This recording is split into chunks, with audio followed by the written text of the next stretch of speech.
चेष्टा, पापा के लिए चाय बना देना, हो सके तो सैंडविच भी बना देना। मैं जा रही हूँ, मुझे योगा के लिए देर हो रही है। कहती हुई योगिता जी स्कूटी स्टार्ट करके चली गई। उन्होंने पीछे मुड़कर भी नहीं देखा, न उन्होंने चेष्टा के उत्तर की प्रतीक्षा की। योगिता जी मध्यम वर्गीय सांवले रंग की महिला है। पति योगेश बैंक में क्लर्क है, अच्छी खासी तनख्वाह है। उनका एक बेटा है, उसका नाम युग है। घर में किसी चीज की कमी नहीं है, जैसा कि सामान्य परिवारों में होता है। घर पर योगिता जी का राज था। योगेश जी उन्हीं के इशारों पर नाचने वाले थे। बेटा युग भी बैंक में अधिकारी हो गया था। बेटी चेष्टा एक प्राइवेट स्कूल में अध्यापिका बन गई थी। कॉलेज के दिनों में ही युग की दोस्ती अपने साथ पढ़ने वाली उत्तरा से हो गई। उत्तरा साधारण परिवार से थी। उसके पिता बैंक में चपरासी थे, इसीलिए जीवन स्तर सामान्य था। उत्तरा की माँ छोटे छोटे बच्चों को ट्यूशन पढ़ाने के साथ ही कुछ सिलाई का काम करके पैसे कमा लेती थी। उत्तरा के माता पिता ईमानदार और चरित्रवान थे, इसीलिए वह भी गुणवती थी। पढ़ने में काफ़ी तेज थी। उत्तरा का व्यक्तित्व आकर्षक था। दुबली पतली सांवली उत्तरा सदा हंसती रहती थी। वह गाती भी अच्छा थी। कॉलेज के सभी सांस्कृतिक कार्यक्रमों में उद्घोषणा का कार्य वही करते थे। उसकी बड़ी बड़ी गजरारी आंखों में गजब का आकर्षण था। उसकी हंसी में युग ऐसा बंधा कि उसकी माँ के तमाम विरोध के आगे उसके पैर नहीं डगमगाए और वह उत्तरा के प्यार में माँ बाप को भी छोड़ने को तैयार हो गया। योगिता जी को मजबूरी में युग की शादी की इजाज़त देनी पड़ी। कोर्ट मैरिज कर चुके युग और उत्तरा के विवाह को समाज की स्वीकृति दिलाने के लिए योगिता जी ने भव्य पार्टी का आयोजन किया। समाज को दिखाने के लिए बेटे की जिद के आगे योगिता जी झुक तो गई, लेकिन दिल में बड़ी गांठ थी कि उत्तरा एक चपरासी की बेटी है। दहेज में मिलने वाली नोटों की भारी गड्डियां और ट्रक भरे सामान के अरमान मन में ही रह गए। अपनी कुंठा के कारण वे उत्तरा को तरह तरह से सताती। उसके माता पिता के बारे में उल्टा सीधा बोलती रहती। उत्तरा के हर काम में मीन मेख निकालना उनका नित्य का काम था। उत्तरा भी बैंक में नौकरी करती थी। सुबह पापा की चाय ब्रेड, फिर दोबारा मम्मी की चाय, फिर युग और चेष्टा को नाश्ता देने के बाद वह सबका लंच बनाकर अलग अलग पैक करती। मम्मी का खाना डाइनिंग टेबल पर रखने के बाद ही वह घर से बाहर निकलती थी। इस भाग दौड़ में उसे अपने मुंह में अन्न का दाना भी डालने को समय न मिलता था। यद्यपि युग उससे अक्सर कहता था कि क्यों तुम इतना काम करती हो, लेकिन वह हमेशा हंसकर कहती, काम ही कितना है, काम करने से मैं फिट रहती हूँ। योगिता जी के अलावा सभी लोग उत्तरा से बहुत खुश थे। योगेश जी तो उत्तरा की तारीफ करते नहीं अघाते।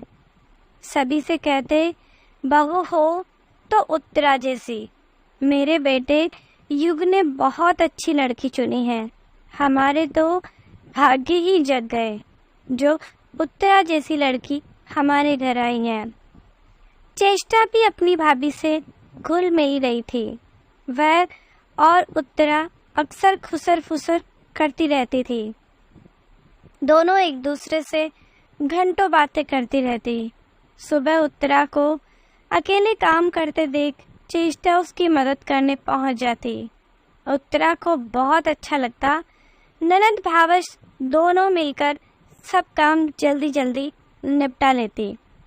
उत्तरा बैंक चली जाती और चेष्टा पढ़ाने के लिए स्कूल चली जाती। योगिता जी बेटी को बहू के साथ हंस हंस कर काम करते देखती तो कुड़ कर रह जाती। फौरन चेष्टा को आवाज़ देकर बुला लेती। यही नहीं, बेटी को तरह तरह से भाभी के प्रति भड़काती और उल्टी सीधी पट्टी बढ़ाती। उत्तरा की दृष्टि से कुछ छिपा नहीं था, लेकिन वह सोचती थी कि कुछ दिन बाद सब सामान्य हो जाएगा। कभी तो मम्मी जी के मन में मेरे प्रति प्यार का पौधा पनपेगा। वह यथासंभव अच्छी तरह कार्य करने का प्रयास करती, लेकिन योगिता जी को खुश करना बहुत कठिन था। रोज किसी न किसी बात पर उनका नाराज होना आवश्यक था। कभी सब्जी में मसाला तेज, तो कभी रोटी कड़ी, कभी दाल में घी ज़्यादा, तो कभी चाय ठंडी है, दूसरी ला आदि। युग इन बातों से अनजान नहीं था। वह माँ के हर अत्याचार को नित्य देखता रहता था, पर उत्तरा की जिद थी कि मैं मम्मी जी का प्यार पाने में एक न एक दिन अवश्य सफल हो जाऊंगी और उसे वे अपना लेंगे। योगिता जी को घर के कामों से कोई मतलब नहीं रह गया था, क्योंकि उत्तरा ने पूरे काम को संभाल लिया था। इसीलिए वह कई सभा संगठनों से जुड़कर समाज सेवा के नाम पर यहाँ वहाँ घूमती रहती थी। योगिता जी चेष्टा की शादी को लेकर परेशान रहती थी, लेकिन उनके ख्वाब बहुत ऊंचे थे। कोई भी लड़का उन्हें अपने स्तर का नहीं लगता था। उन्होंने कई जगह शादी के लिए प्रयास किए, लेकिन कहीं चेष्टा का सांवला रंग, कहीं दहेज का मामला, बात नहीं बन पाई। योगिता जी के ऊंचे ऊंचे सपने चेष्टा की शादी में आड़े आ रहे थे। धीरे धीरे चेष्टा के मन में कुंठा जन्म लेने लगी। उत्तरा और युग को हंसते देखकर उसे ईर्ष्या होने लगी थी। चेष्टा अक्सर झुंझला उठती। उसके मन में भी अपनी शादी की इच्छा उठती थी। उसको भी सजने संवरने की इच्छा होती थी। चेष्टा के तैयार होते ही योगिता जी की आंखें टेढ़ी होने लगती। कहती, शादी के बाद सजना, कुंवारी लड़कियों का सजना तजना ठीक नहीं है। चेष्टा ये सुनकर क्रोध से उबल पड़ती, लेकिन कुछ बोल नहीं पाती। योगिता जी की कड़े अनुशासन की जंजीरों में जकड़ी रहती। योगिता जी उसके पल पल का हिसाब रखती। पूछती, स्कूल से आने में देर क्यों हुई, कहाँ गई थी और किससे मिली थी। योगिता जी के मन में हर क्षण संशय का कांटा चुभता रहता था। उस कुंठा को जाहिर करते हुए वे उत्तरा को अनाप शराब बकने लग जाते। उनकी चीख चिल्लाहट से घर गुलजार रहता।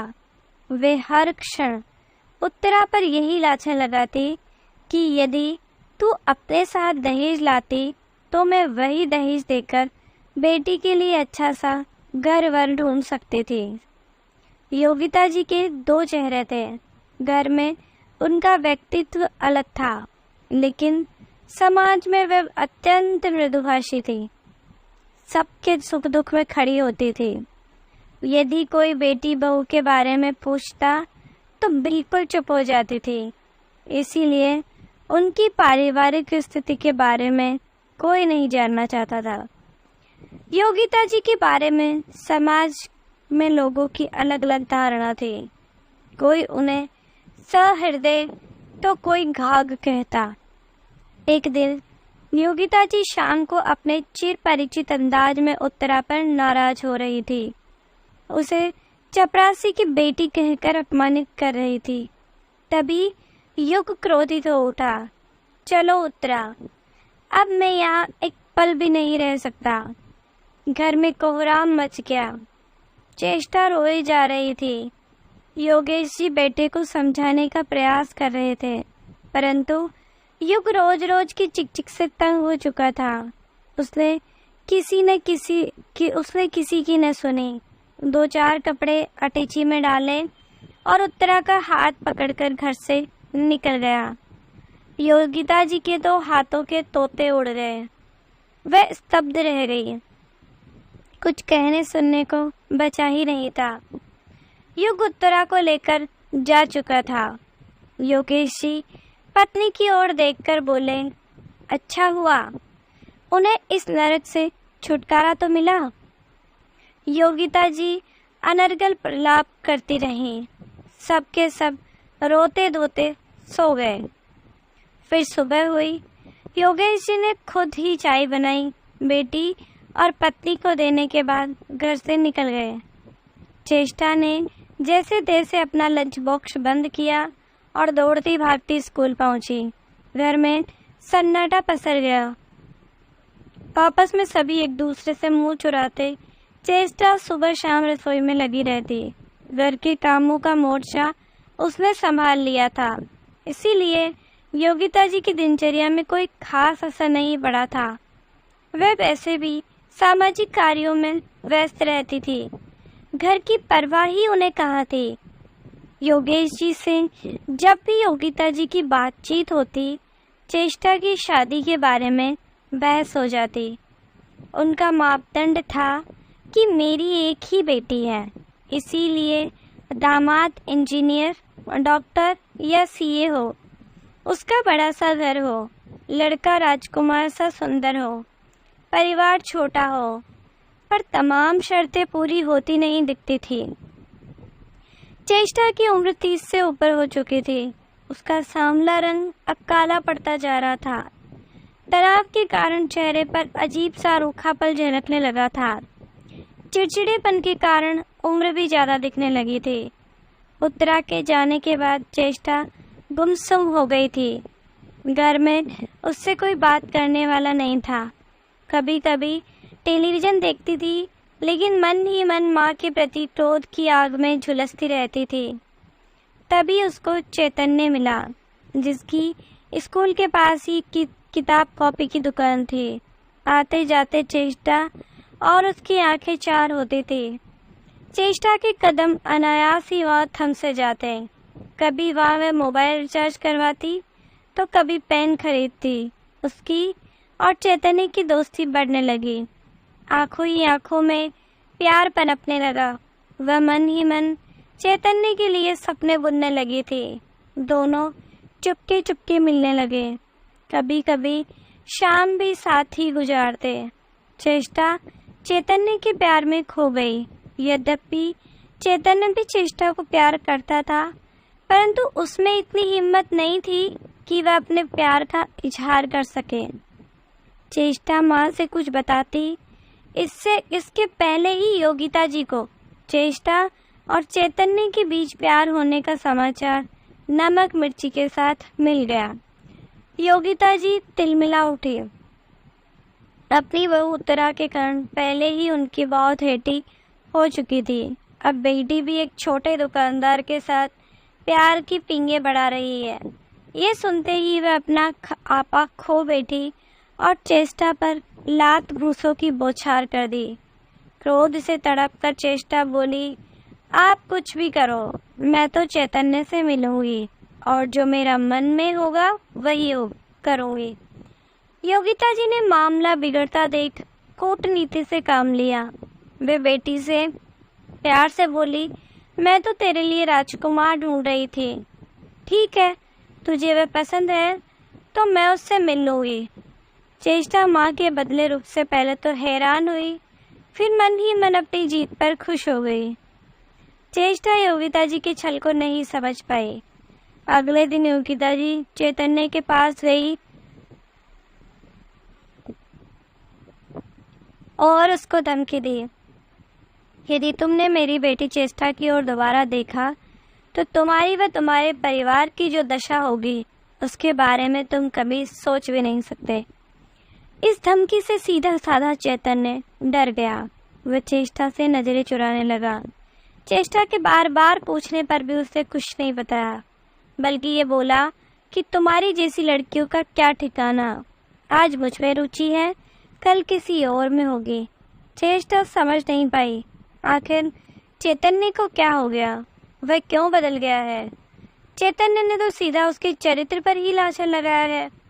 वह टूट गई, घंटों रोती रही, अकेलेपन के कारण विक्षिप्त सी रहने लगी। इस मानसिक आघात से वह उबर नहीं पा रही थी। मन ही मन अकेले प्रलाप करती रहती थी। चैतन्य से सामना न हो, इस कारण स्कूल जाना भी बंद कर दिया। योगिता जी बेटी की दशा देखकर चिंतित हुई। उसको समझाते हुए बोली कि अपनी बेटी के लिए राजकुमार लाऊंगी। फिर उसे डॉक्टर के पास ले गई। डॉक्टर बोला, आपकी लड़की डिप्रेशन की मरीज है। डॉक्टर ने कुछ दवाइयाँ दी और कहा, मैडम जी इसका खास ध्यान रखें, अकेला न छोड़ें, हो सके तो विवाह कर दें। थोड़े दिन तक तो योगिता जी बेटी के खाने पीने का ध्यान रखती रही। चेष्टा जैसे ही थोड़ी ठीक हुई, योगिता जी फिर से अपनी दुनिया में मस्त हो गई। जीवन से निराश चेष्टा मन ही मन घुटती रही। एक दिन उस पर डिप्रेशन का दौरा पड़ा। उसने अपने कमरे का सब सामान तोड़ डाला। योगिता जी ने कमरे की दशा देखी तो आव देखा न ताव। चेष्टा को पकड़कर थप्पड़ जड़ती हुई बोली, क्या हुआ? चैतन्य ने मना किया है तो क्या हुआ? मैं तुम्हारे लिए राजकुमार जैसा वर लाऊंगी। ये सुनते ही चेष्टा समझ गई कि ये सब इन्हीं का किया धरा है। कुंठा, तनाव, क्रोध और प्रतिशोध में जलती हुई चेष्टा में जाने कहाँ से ताकत आ गई।